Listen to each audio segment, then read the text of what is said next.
እስካሁን አላገባሽም።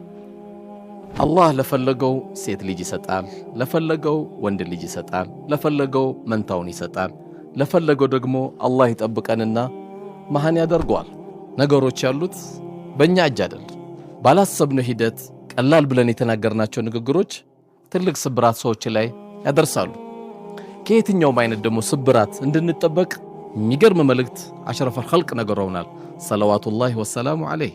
በአላህና በመጨረሻ ቀን ያመነ ጥሩ ንግግር ይናገር ወይም ዝም ይበል ነው ያሉት።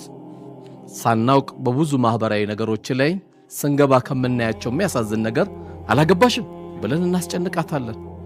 ሱፐርማርኬት ሄዳ አትገዛ፣ እስካሁን አልወለድሽም ብለንም እንጠይቃታለን ወይም ብለን እንጠይቀዋለን። ተጠፍጥፎ የሚመጣ ነገር አይደለም። ይሄ ያለው በአላህ ሕክማ ላይ ነው።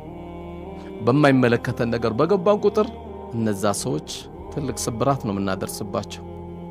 ጉዳይ ያለው በእኛ እጅ ሳይሆን በዓለማት ጌታ በአላህ ሱብሓነሁ ወተዓላ እጅ ላይ ነው ያለው።